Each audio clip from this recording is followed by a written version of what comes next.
The first reports came in fragmented like whispers through static. November 2019, somewhere in the Arabian Sea, 300 miles from the nearest landmass. A cargo ship had gone dark, not unusual in those waters where pirates still prowled like ghosts from another century. But this wasn't pirates. The vessel's last transmission crackled through naval communications at 3:47 hours. Unknown aircraft. No markings. Requesting immediate, then nothing but the endless hiss of empty frequencies. What made the incident extraordinary wasn't the silence that followed. It was what came after. Within 6 hours, the same cargo ship reappeared on satellite feeds, sailing steadily toward port with its crew unharmed and cargo intact. The hijackers who had boarded under cover of darkness were nowhere to be found. Security footage showed only empty corridors and the faint outline of a single figure moving through shadows. Someone who seemed to know exactly where to go, what to do, and how to disappear without a trace. The maritime incident would have been forgotten, filed away in some bureaucratic vault, if not for the pattern that emerged over the following months. A terrorist cell in Mogadishu, planning an embassy bombing, found their operation compromised overnight, not by intelligence agencies, but by someone who had infiltrated their compound, gathered evidence, and vanished before dawn. A human trafficking ring operating along the Somali coast discovered their communications intercepted, their routes exposed, their leadership systematically dismantled by an adversary who struck like lightning and disappeared like smoke. Naval intelligence called it impossible. DEVGRU operators whispered about it in hushed tones over late-night briefings. The CIA insisted it had to be one of theirs, operating off the books. But deep in the Pentagon's classified databases, a single name kept surfacing in connection with these phantom operations. A name that should have been buried along with its owner's military career 3 years earlier. Commander Zara Wraith Nakamura had been the Navy's youngest female helicopter pilot to qualify for Special Operations support. Her record was flawless: 47 combat missions, 0 casualties, and a reputation for getting SEALs in and out of impossible situations when everyone else said it couldn't be done. Then came the court-martial, the dishonorable discharge, and the official story that she had died in a training accident off the coast of California.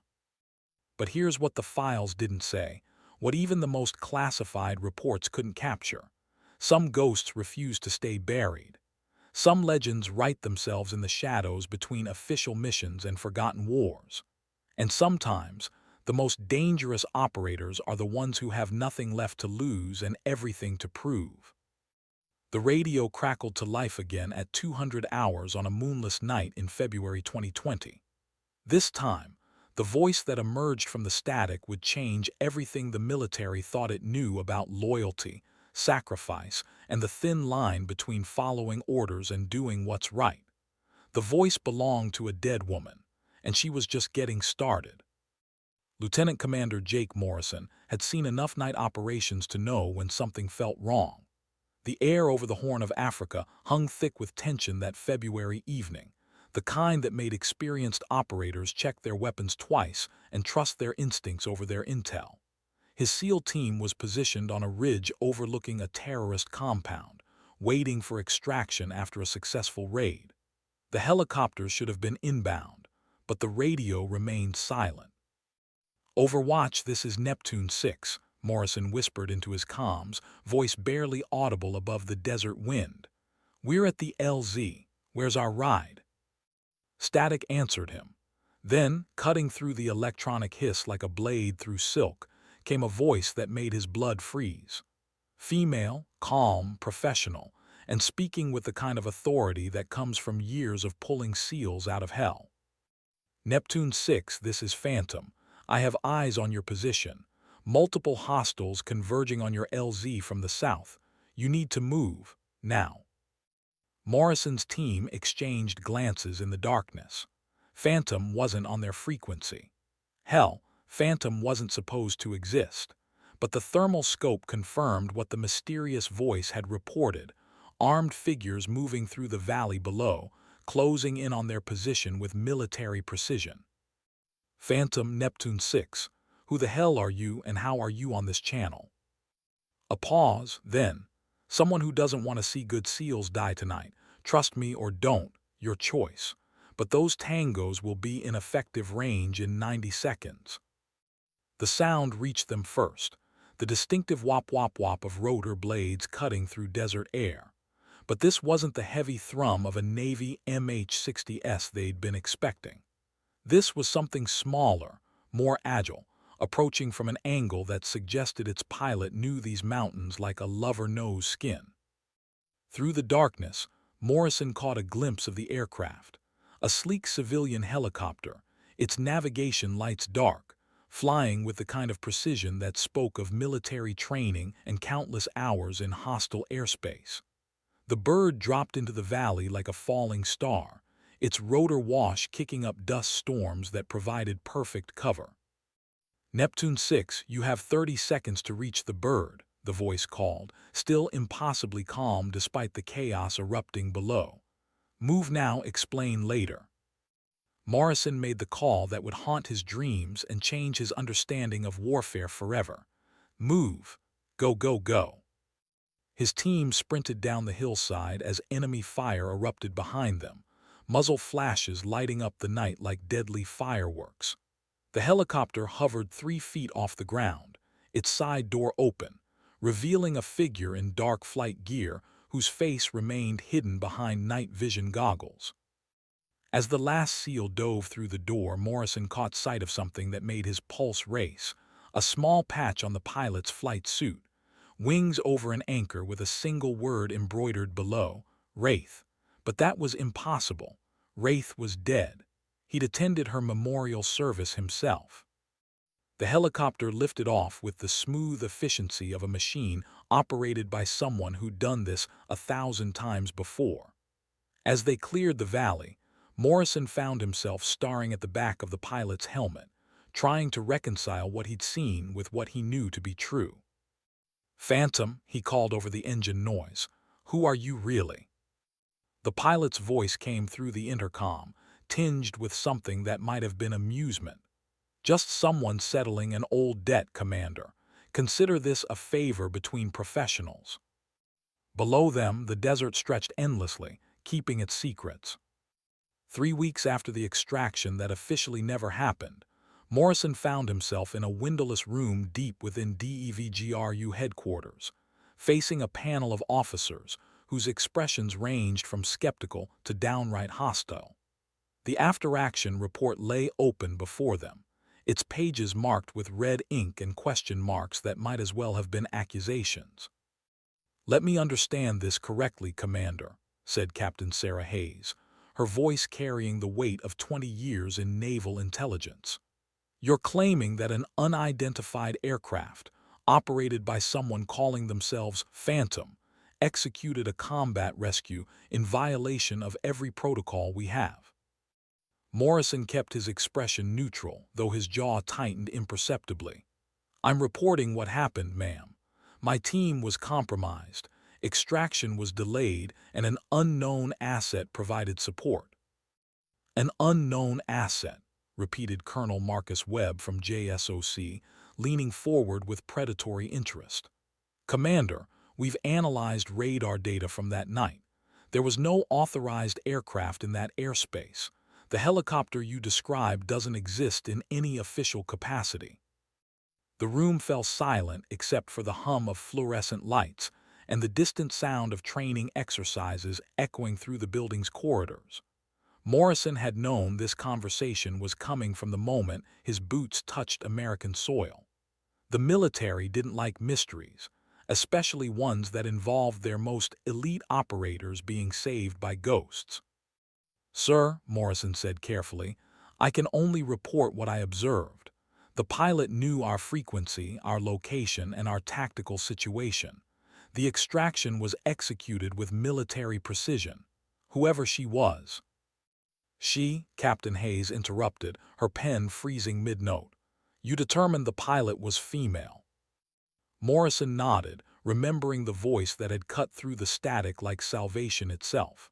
"Yes, ma'am. distinctive voice pattern call sign Phantom, and he hesitated, knowing the next words would sound impossible. There was a patch on her flight suit, wings and anchor with the name Wraith. The effect was immediate and electric.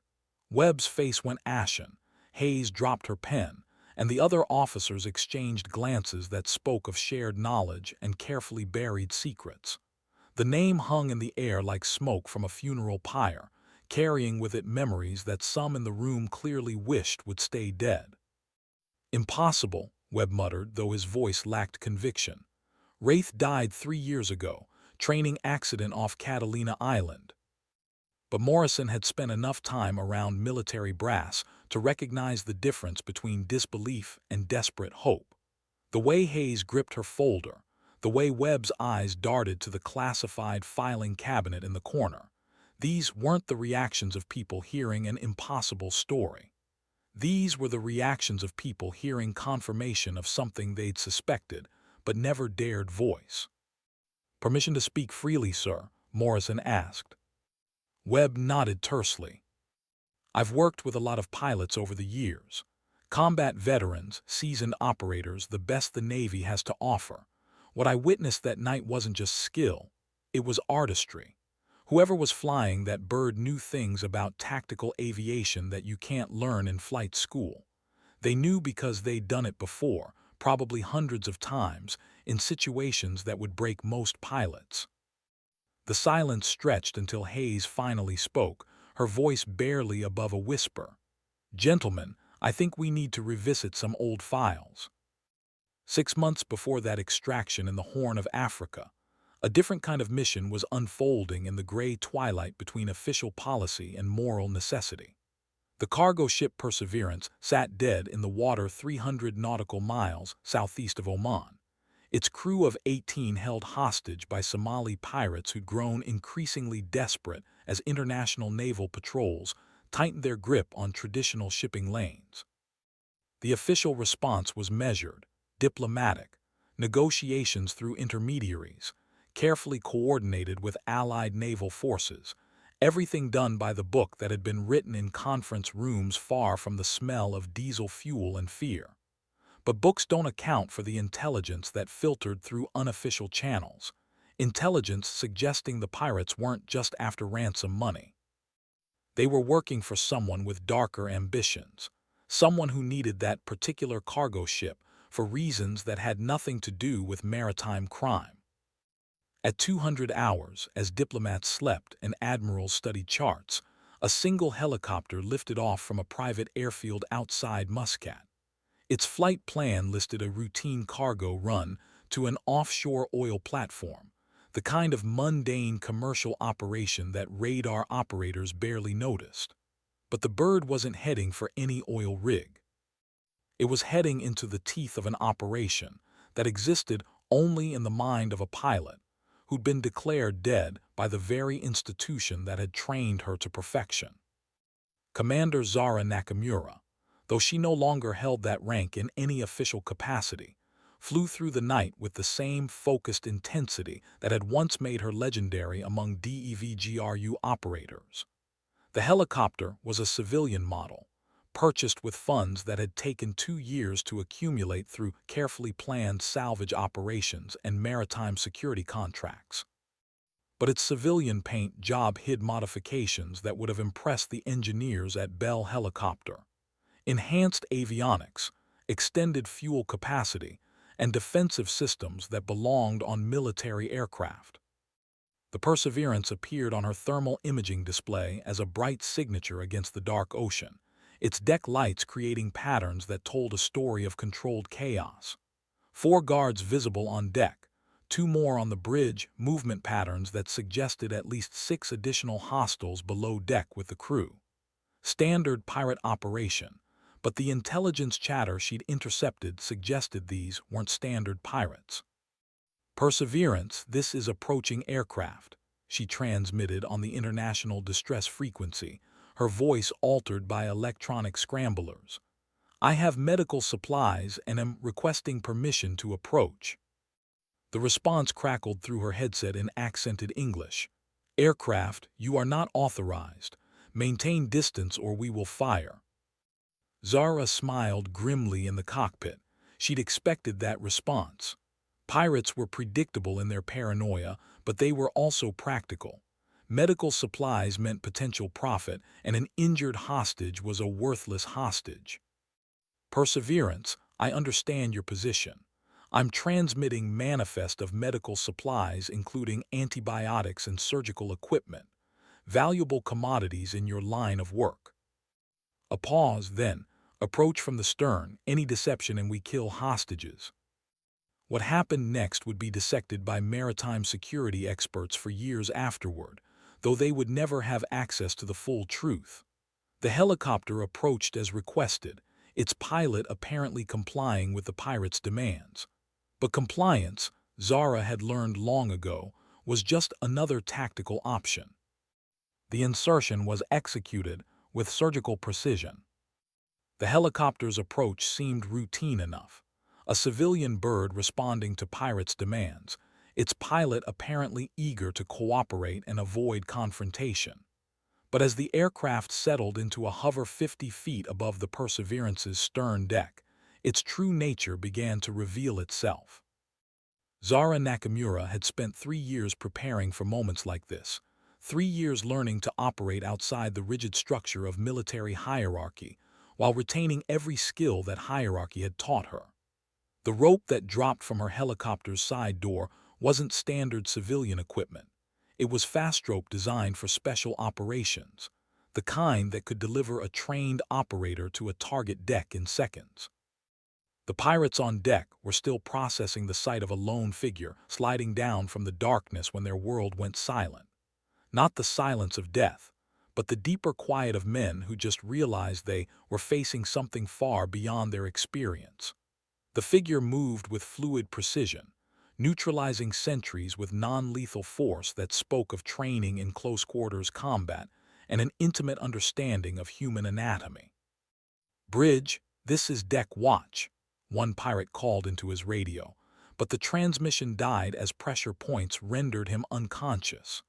The figure moved like water through the ship's corridors, following blueprints memorized from maritime databases and guided by an understanding of vessel layouts that came from years of boarding operations.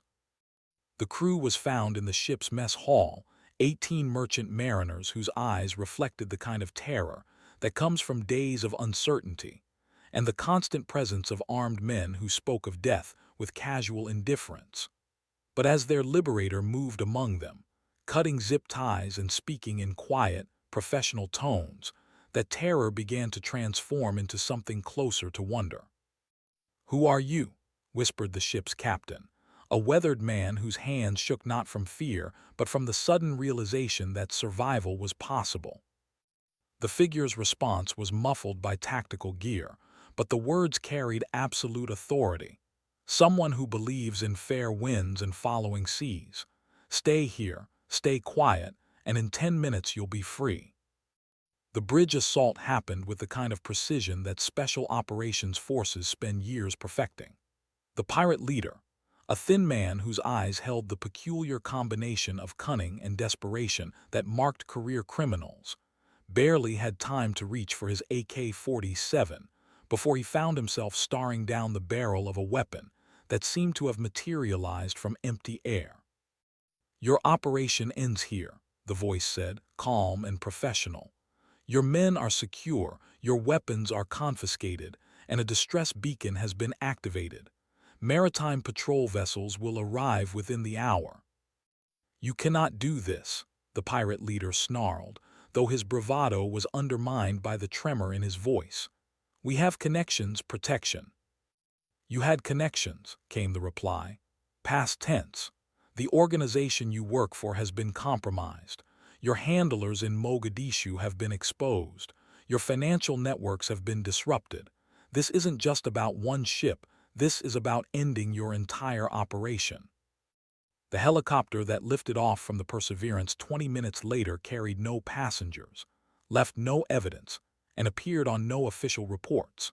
But 18 merchant mariners lived to see another sunrise, and a criminal network that had terrorized shipping lanes for 3 years found itself suddenly vulnerable to law enforcement agencies, whose intelligence files had been mysteriously enriched with precise details about locations, personnel, and financial structures.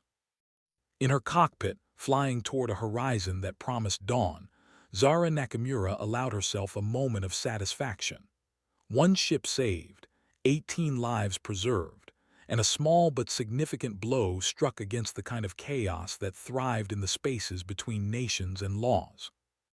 The radio was already crackling with maritime patrol communications, official voices coordinating an official response to an officially mysterious rescue.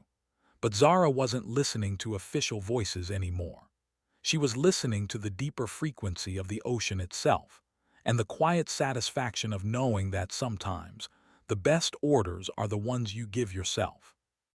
The intelligence network that tracked Zara Nakamura's unofficial operations grew like a spider web across the darker corners of military databases, connecting incidents that should have remained isolated mysteries. Captain Sarah Hayes had been following the pattern for 8 months, piecing together fragments of after-action reports, maritime incident summaries, and the kind of classified whispers that circulated through Pentagon coffee shops. Her office in the Naval Intelligence Building looked like the workspace of someone hunting ghosts, satellite images pinned to cork boards, shipping manifests marked with red string, and a map of the Arabian Sea dotted with pins that marked locations where the impossible had become routine. Each pin represented an incident that defied explanation. Hostages freed, terrorist cells dismantled, criminal networks exposed by someone who moved through the shadows like smoke through moonlight. "She's good," Hayes muttered to herself, studying the timeline she'd constructed. "Almost too good to be real." But Zara Nakamura had always been too good to be real, even when she'd been officially alive and wearing Navy wings. Hayes had been a junior intelligence officer when Wraith had been making her reputation in the waters off Afghanistan and Somalia, and she'd watched in professional admiration as the young pilot had redefined what was possible for rotary-wing aircraft in special operations. The file on Hayes's desk told a story that had been classified at levels that required presidential authorization to access. Operation Ghostlight, a joint CADEV-GRU mission to extract a high-value target from a terrorist compound in the mountains of eastern Afghanistan. The pilot had been Commander Zara Nakamura, call sign Wraith, flying a modified MH-60M that had been pushed beyond every performance parameter in the manual. The mission had been perfect, until it wasn't. Intelligence had been compromised, the landing zone had become a kill zone, and 8 of America's most elite warriors had found themselves trapped in a valley that was rapidly becoming their grave. The extraction helicopter had been their only hope, and that helicopter had been flown by a pilot who'd already violated 6 different safety protocols just to reach the LZ. What happened next had become legend among those with sufficient clearance to know the truth.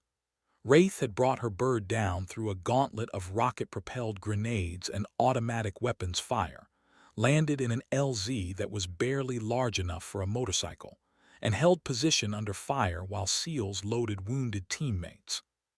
The helicopter had taken 17 hits during the extraction, its hydraulics failing, its engines screaming in protest, but it had stayed in the fight until every American was aboard.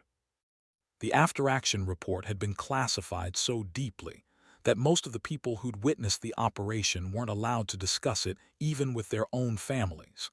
But Hayes had read that report, and she'd understood why Zara Nakamura had been recommended for the Medal of Honor, and why that recommendation had been quietly buried when political considerations made heroism inconvenient. Because 3 months after Operation Ghostlight, someone in Washington had decided that Commander Nakamura knew too much about operations that were supposed to remain deniable. Someone had decided that a pilot who'd proven capable of the impossible might someday become inconvenient. And someone had manufactured charges that led to a court-martial, a dishonorable discharge, and an official death that cleaned up loose ends with bureaucratic efficiency. Hayes closed the file and stared out her window at the Potomac River, where morning light was turning the water into molten gold. Somewhere out there, a dead woman was fighting a war that officially didn't exist, using skills that officially had been buried with her career. And Hayes was beginning to suspect that the Navy's greatest pilot wasn't operating alone. The knock on her door came at exactly 800 hours, with the punctuality of someone who'd spent a career following military schedules. Hayes looked up to see Colonel Marcus Webb from JSOC filling her doorframe, his expression carrying the weight of classified knowledge and uncomfortable decisions. "Captain," Webb said, closing the door behind him, "we need to talk." The meeting lasted 3 hours and changed everything. Colonel Webb's revelation hit the conference room like a precision-guided munition, shattering assumptions and reshaping the tactical landscape with surgical efficiency. Captain Hayes had suspected that Zara Nakamura wasn't operating entirely alone, but the scope of what Webb revealed transformed suspicion into jaw-dropping comprehension. "Gentlemen, ladies," Webb began, his voice carrying the gravity of someone about to declassify secrets that could reshape military doctrine. "What I'm about to tell you exists at a classification level that requires individual presidential authorization. Operation Lazarus has been active for 36 months, and its primary asset is a pilot we officially buried 3 years ago." The presentation that followed would have been impossible to believe if not for the mountain of evidence Webb had accumulated. Satellite feeds showing a helicopter that shouldn't exist performing operations that defied conventional wisdom.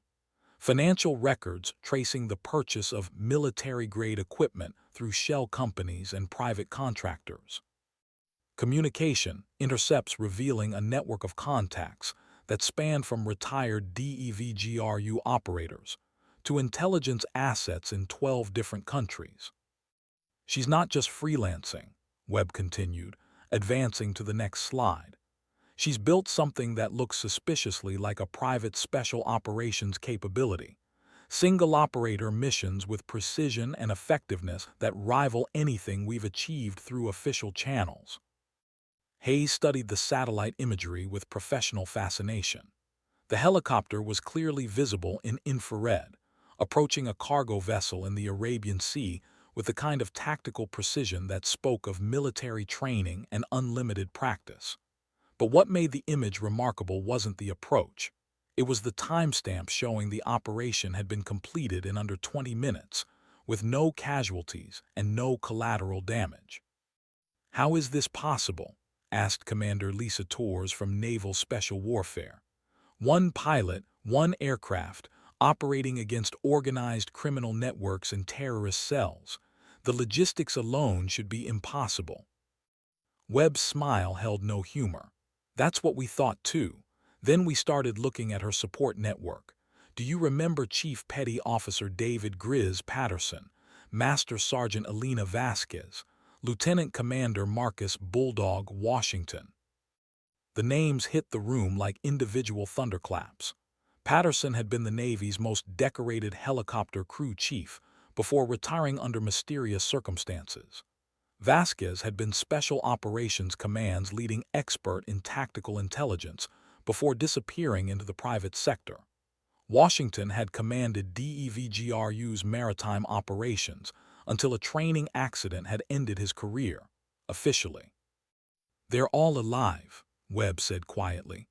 "They're all officially retired or medically discharged, and they're all working for a woman who's supposed to be dead." The implications were staggering.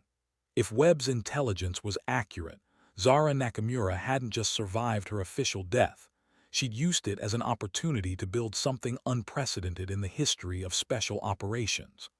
A completely deniable capability, funded through private means, operating outside official channels, but with the tacit support of operators who understood that sometimes the mission was more important than the uniform.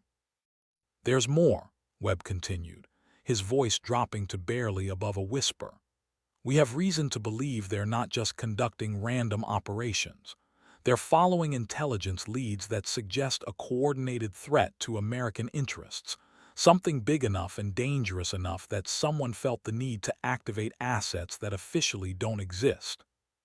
Hayes leaned forward, her analytical mind racing through the implications. Sir, are you suggesting that someone in our own government is running a black operation using officially dead personnel? I'm suggesting, Webb replied carefully, that the line between official and unofficial has become very blurry in certain circles, and I'm suggesting that we may need to decide whether Commander Nakamura is a rogue operator who needs to be stopped, or a patriot who's doing work we can't officially acknowledge. The silence that followed was broken by the distant sound of aircraft engines, as FA-18 Hornets conducted training flights over the Chesapeake Bay. But in that windowless conference room, the only sound that mattered was the quiet hum of classified computers processing information that could redefine American special operations. "What's our next move, sir?" Torres asked finally. Webb's answer would haunt everyone in that room for years afterward. "We find her, and then we decide if she's an asset or a liability." The hunt for a ghost required tools that existed in the shadows between legitimate intelligence gathering and the kind of operations that left no paper trail. Webb's team had been tracking electromagnetic signatures, fuel purchase patterns, and the peculiar coincidences that surrounded maritime incidents where American interests had been mysteriously protected by unknown forces. The breakthrough came from an unexpected source, a retired Navy intelligence analyst named Patricia Chen, who'd been monitoring pirate activity in the Gulf of Aden for a private security firm. Chen had noticed something odd about recent shipping attacks. The pirates who traditionally operated with near impunity were suddenly finding their operations disrupted by what maritime databases logged as mechanical failures and navigation errors. But Chen had been analyzing maritime security for 15 years, and she recognized tactical intervention when she saw it. More importantly, she recognized the signature of someone who understood pirate operations from the inside, someone who knew how to disrupt criminal networks without leaving fingerprints. "She's not just reacting to incidents," Chen explained during a secure video conference with Webb's team. "She's actively hunting them. Look at this pattern." The map she shared showed a convergence of shipping routes where pirate activity had dropped by 70% over 6 months. Someone is conducting systematic maritime security operations, using intelligence assets we can't identify and methods that leave no official trace. The revelation that Zara Nakamura was conducting proactive operations rather than simply responding to crises changed the calculus entirely. This wasn't a rogue pilot conducting random rescues. This was someone running a strategic campaign against threats that posed existential risks to international commerce. Webb's next call was to an encrypted number that connected him to the highest levels of naval command. The conversation lasted exactly 7 minutes and ended with orders that would never appear in any official log. Find Wraith, bring her home, and find out what she knows that we don't. The operation to locate Zara Nakamura began with the kind of intelligence fusion that the Pentagon had perfected during decades of global warfare. Satellite tracking systems that could identify individual aircraft by their heat signatures, communication intercept capabilities that could monitor every radio frequency in a 1,000-mile radius, and human intelligence networks that extended into the darkest corners of international maritime operations. But finding someone who'd spent 3 years perfecting the art of invisibility required more than technology. It required understanding the mind of a pilot who'd been trained by the best military institutions in the world, and then abandoned by the same institutions when political convenience demanded sacrifice. The first solid lead came from a fuel depot in Djibouti, where purchasing records showed a pattern of transactions that matched the operational tempo of someone conducting regular long-range missions. The fuel was being purchased through a series of shell companies that led back to a maintenance facility outside Muscat, where customs officials had noted unusual modifications being made to civilian aircraft. But even as Webb's team closed in on their target, they began to understand that they weren't hunting someone who was trying to hide. They were hunting someone who was preparing for a confrontation that had been inevitable since the day she'd been betrayed by the institution she'd served with distinction. The facility outside Muscat sat in a valley that seemed designed by geography to provide perfect concealment for activities that required privacy. Satellite imagery showed a collection of prefabricated buildings arranged around a helicopter landing pad, with enough fuel storage to support extended operations and sufficient workshop space to maintain aircraft to military specifications. Webb's surveillance team had been watching the facility for 72 hours when the helicopter appeared on their thermal scopes, approaching from the southeast with navigation lights dark and transponder silent.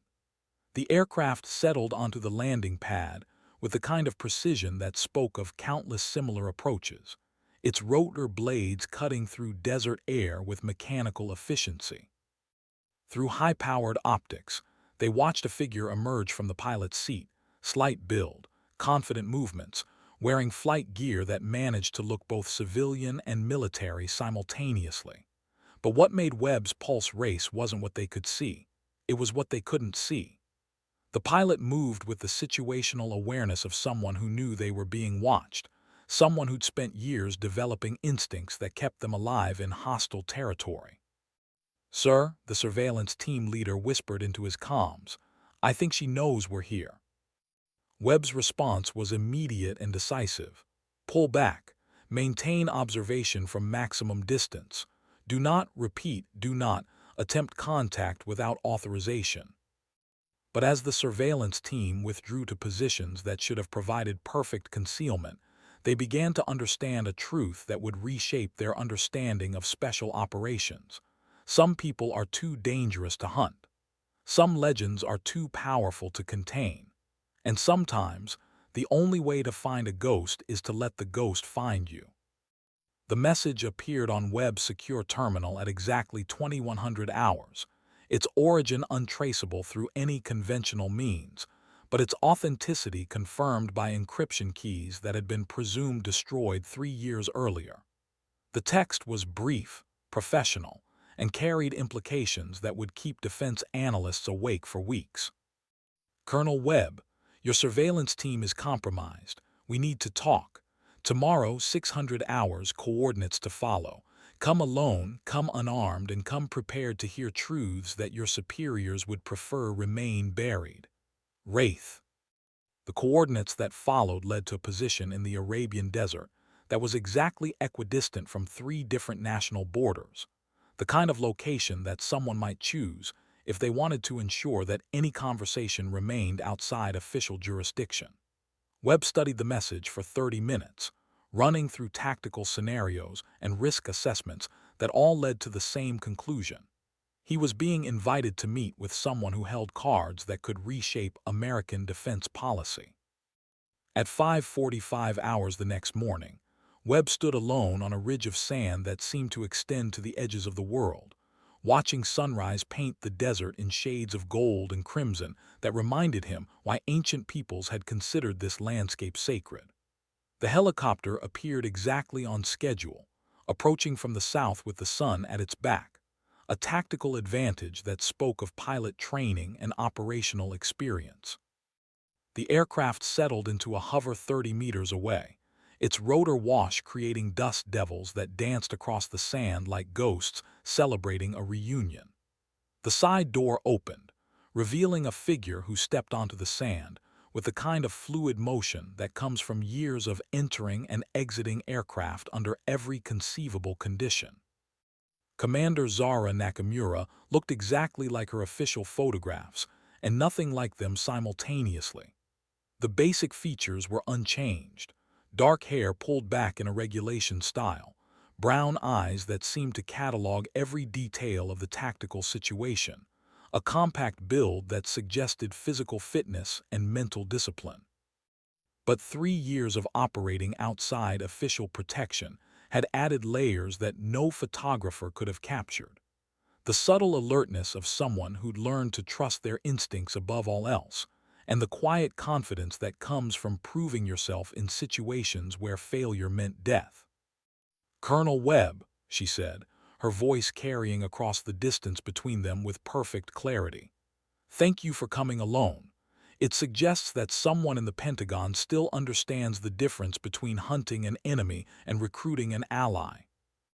Webb approached slowly, his hands visible and empty, moving with the careful precision of someone who understood that the wrong gesture could escalate a delicate situation into something catastrophic. "Commander Nakamura, or do you prefer a different rank these days?"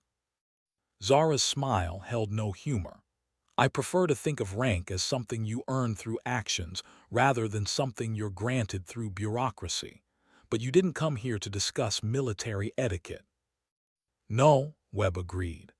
"I came here to understand what you've been doing for the past 3 years, and to determine whether you represent a threat to American interests or an asset that we've been too stupid to utilize."